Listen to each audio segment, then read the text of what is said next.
We're welcoming back Stephanie Barger today from Canine Zen. If you've yet to visit her website, be sure you do so. There's a lot of really wonderful information there, tons of blog posts, lots of information on how to enjoy life with your dog. And today we're going to talk about mental stimulation for dogs. You know, it's interesting that when you buy a dog, the first thing you think about is, I have to be able to exercise this dog. We want to get that dog outside. The exercise is so important. Is mental stimulation as important, Stephanie, as physical exercise, would you say? Yes, I might even go so far as to say that it's more important. Not that you should not have a physically fit dog. I am not saying that. You need to make sure that your dog is getting enough physical exercise to stay fit. The challenge is if you are really only focusing on physical exercise with your dog, you are creating an Olympic athlete. And at some point, that dog is going to need more exercise than you are capable of providing for them because they can run longer and faster and go for a lot longer than we can. And if you are relying only on physical exercise to tire your dog out, you are creating a little bit of a monster that at some point you're not going to be able to accommodate. I never thought about how exercise increases a dog's stamina just the way it does a person's. That's right. That's right. Right. So, And if you're increasing their stamina and you're relying on that exercise to tire them out, then they're not getting tired out at some point. wow, yeah, and especially if you have a very high energy dog. Anyways, I'm thinking of like a herding dog, you Mm-hmm. know, that type. Yes.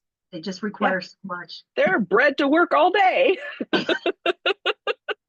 running around the fields. Our So, Labrador retriever would retrieve nonstop. We would have to yes, force him to stop retrieving. yes, yes, exactly. And so that mental stimulation is really, really important to be able to keep the health of your dog really good and the welfare of your dog because mental stimulation will actually reduce behavior issues. It improves problem solving skills of your dog. It can help with their stress and anxiety. It can improve their self control.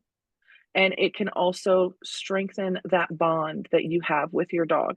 So it can do so much and does not require you running with them for an hour or riding your bike for an hour. I had a dog that needed so much exercise. We actually had to have her run beside a golf cart because she could run that fast, and it was a good half an hour of running full speed, and she just before she would start to slow down, and I had to gradually bring down that physical exercise need that she had. Not that we stopped exercising. I am not, again, not saying that exercise is important. You need to make sure that your dog is physically healthy. What are your favorite mentally stimulating toys or activities that can turn a regular day into a more exciting day or an adventure for a dog?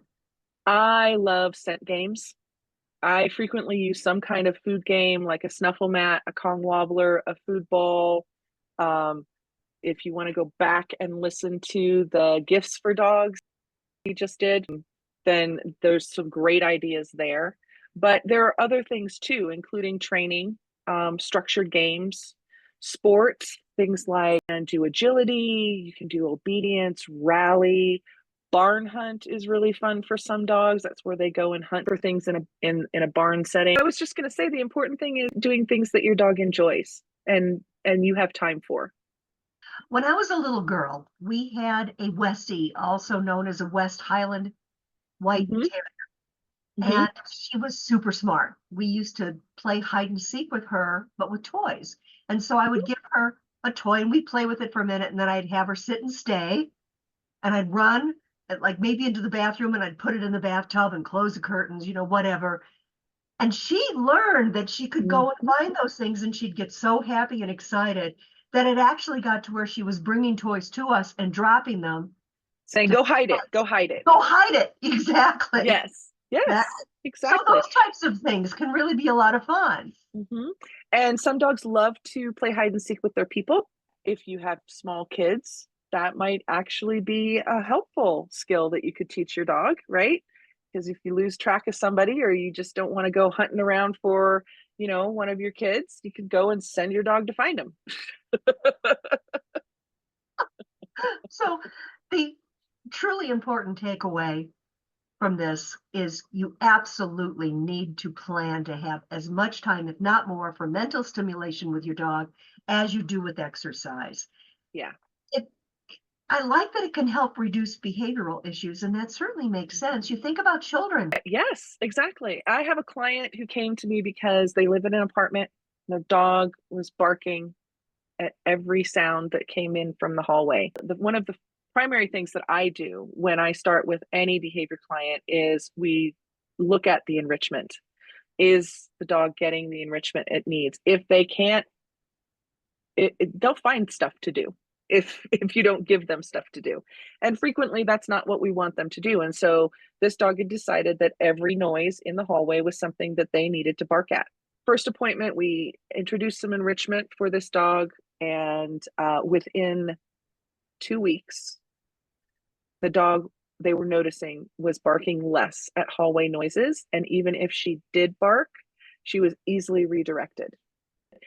Try enrichment, figure out what your dog likes to do, make sure that they are getting, there's something occupying their minds. So can you tell me more about the types of toys that are really stimulating and more of a challenge than the normal ones?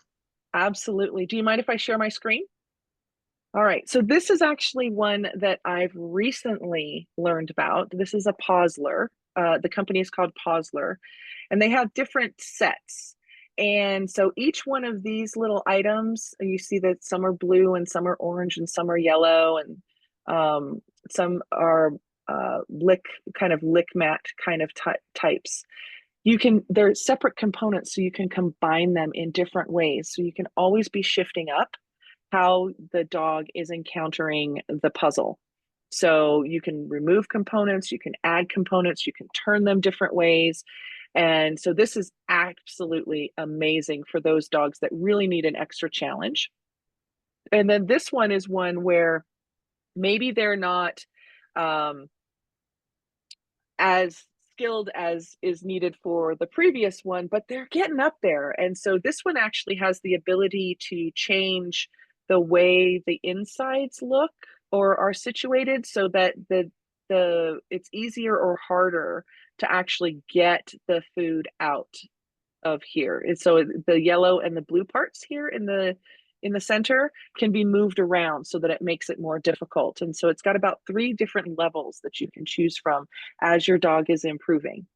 So those are 2 that are great for more advanced dogs.